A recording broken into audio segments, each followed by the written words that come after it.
A minha Bíblia está aberta no livro de Isaías, no capítulo 43, no verso 1 até o verso 5. Diz assim a palavra sua: só Deus resgata Israel. Mas agora assim diz o Senhor que te criou, ó Jacó, e que te formou, ó Israel. Não temas, porque eu te remi. Chamei-te pelo teu nome, tu és meu.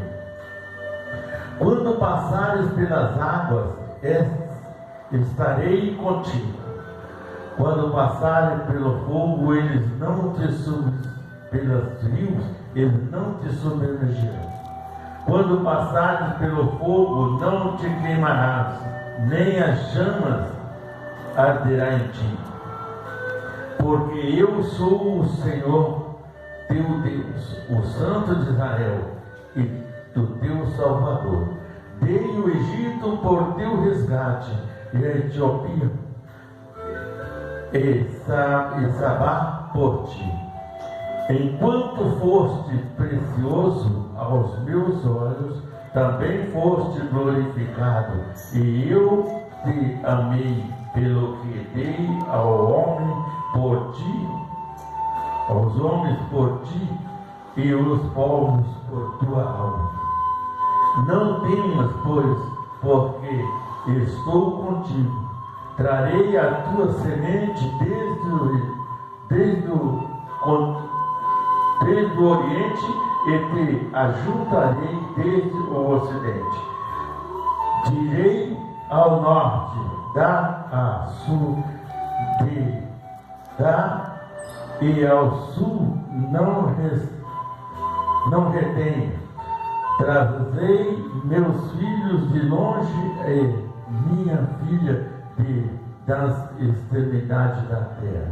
A todos os que são chamados pelo meu nome e os que criei para minha glória, eu formei, sim, eu o fiz.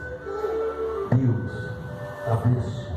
O versículo 8 diz: trazei o povo cego que tem olhos e o surdo que tem ouvido. Deus abençoe.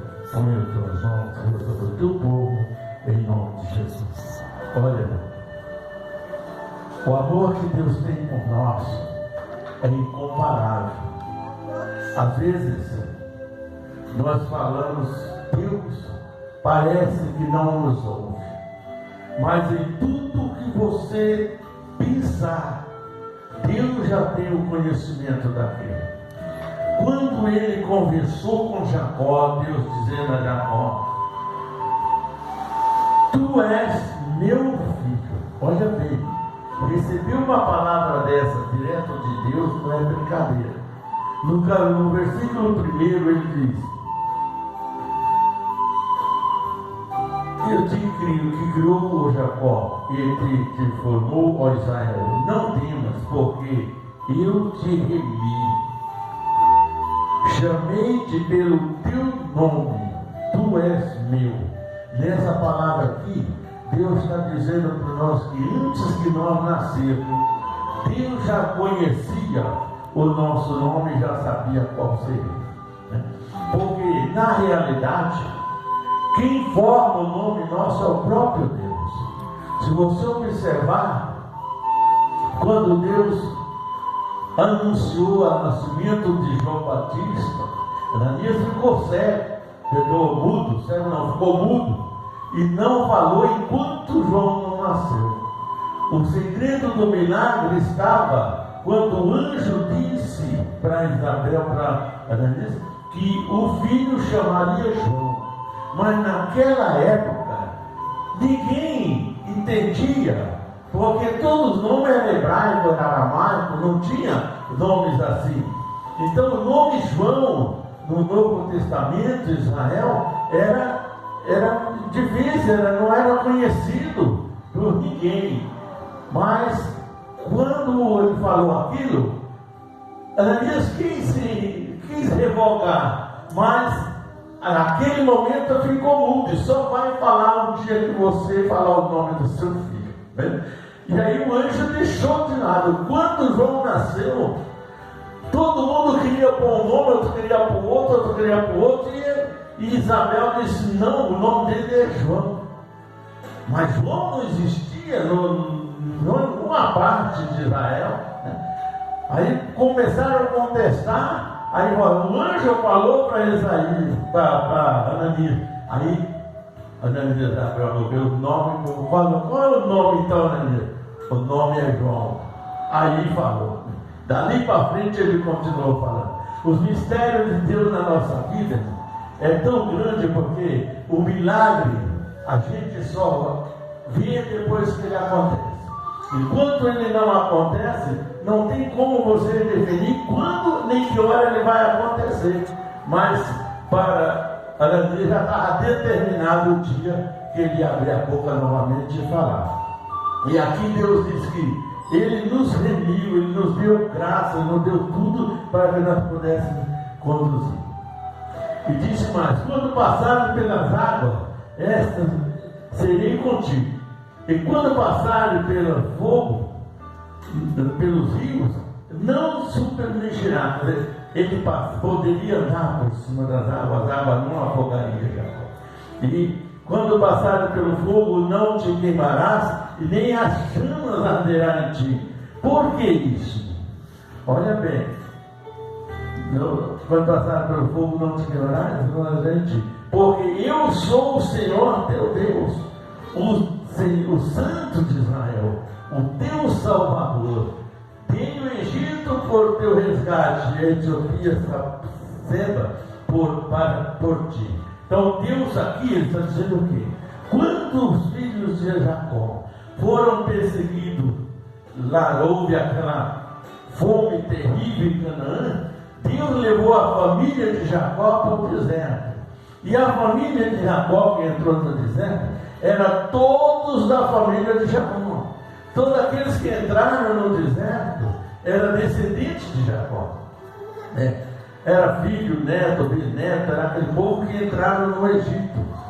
E dali criou-se os filhos de Israel, uma grande nação na terra do Egito. Mas Deus deu o Egito por resgate a Jacó, por causa que não tinha como ele sobreviver. Aonde ele estava, ele ficaria, morreria de fome. Foi a época que Deus mandou primeiro a José, e através de José entraram todas as descendências de Jacó no Egito. Deus deu o Egito como um resgate, mas não permitiu que Israel permanecesse eternamente no Egito, porque Deus o traria para Canaã, a terra que ele havia prometido aos filhos de Israel. Mas ele disse o quê? Que é o seu Deus, ele é o nosso Deus, a nossa força, o nosso resgate.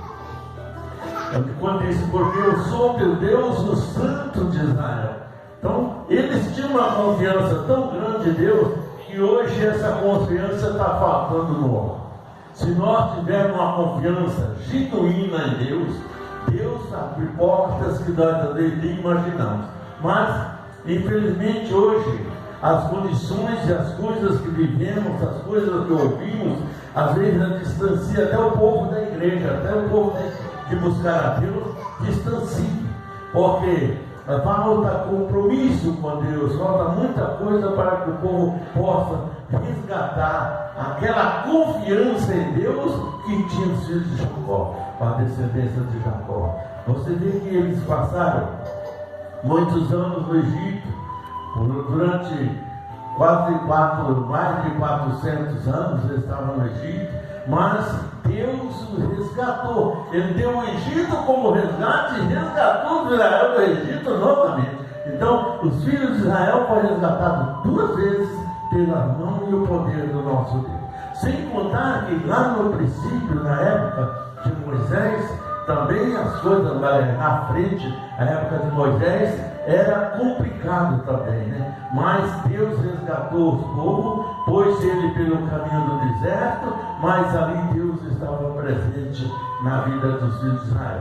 E hoje Deus está presente em nossa vida, porque Podemos passar por situações difíceis, sim. Os filhos de Israel passaram. Nós também podemos passar por situação, às vezes, que aos nossos olhos seria impossível. Mas o Senhor Jesus disse que aquele que crê, tudo é possível. Então, se Jesus falou isso, basta nós crermos, basta nós confiarmos e buscarmos novamente aquela presença viva de Deus para dentro de nós.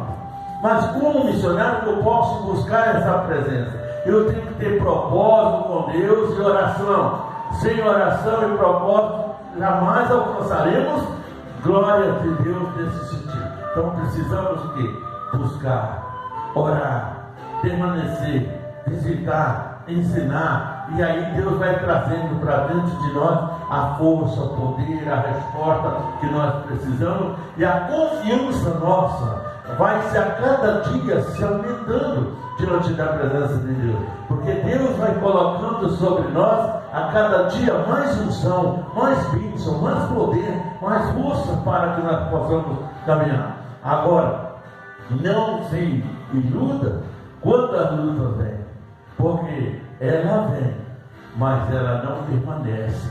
Existe até um corinho pessoal que diz: a luta vem e passa. Claro, porque ela não permanece na vida do crente, do cristão. Ela passa, você passa por situações difíceis, havendo pessoas que passaram por um vale terrível, mas Deus abre a porta, Deus abençoa e muda histórias, né? A glória de Jesus, eu tenho visto muitas bênçãos dessa, muitas graças dessa ser realizadas na vida dos irmãos aqui na renovação da aliança. Então, por quê? Porque Deus está no controle. Quando Deus está no controle, não há porta que não se abre. Por mais difícil que seja a nossa situação, quando Deus entra nela, as coisas mudam. Mas para a mudança chegar, nós precisamos nos aproximar de Deus, mesmo na dificuldade, mesmo naquele momento que fala assim: puxa vida, não vai dar mais certo, não vai dar mais nada. Mas é aí que você tem que confiar, é aí que você tem que acreditar que Deus pode mudar a história. Olha quando Israel estava cercada, né? Estava humilhada pelo gigante Golias. Era impossível o Saul vencer os Golias, né? Mas o Golias estava humilhando os filhos de Israel. A situação de Israel era desesperadora. Deus levanta o menor que tinha Israel para salvar Israel da mão do gigante. Então, vamos dizer, será que Deus não pode fazer isso por você hoje? E hoje é muito mais fácil até, irmão, para nós alcançarmos essas bênçãos, porque hoje nós temos a Bíblia que nos ensina os passos de Jesus. Nós podemos estudar a Bíblia e descobrir dentro dela a forma de como nós se aproximamos e chegamos a Deus de uma forma especial. E aí, Deus entra com providência, mas infelizmente a preguiça do crente está grande hoje. Então, ele deixa de orar, ele prefere escutar uma piada, um filme, uma coisa, do que às vezes orar a Deus. Vamos buscar a Deus, vamos entrar na presença de Deus, vamos participar das coisas de Deus. Quer saber que Deus vai mudar a nossa história, a minha vida, a sua vida, a nossa vida será mudada, porque Deus está no controle, né? Eu quero orar pela sua bênção, pelas suas finanças, que Deus vai abençoar daqui a pouco. Mas enquanto você busca em Deus, Deus como está cuidando de você. Eu vou estar orando pelas pessoas que estão nos assistindo, e daqui a pouco nós estamos orando por todos aqui. Glorioso Deus e eterno Pai, Senhor Criador dos céus e da terra, nesse instante, ó Deus, eu venho colocar os teus filhos na palma da tua mão, e que o poder do teu Espírito Santo, meu Deus, venha encher o coração de cada um de seus filhos. Aonde quer que esteja uma pessoa triste, acamado, perturbado, desorientado, preocupado, meu Deus, iludido, desenganado, entra com providência, Jesus, e restaura. Assim, ó Deus, como o Senhor, Pai, resgatou os filhos de Israel. Ah, Senhor, nesse instante, entra com providência, resgata aquelas vidas que estão distantes de Ti, em nome de Jesus. Amém? Que Deus abençoe a todos. Amém.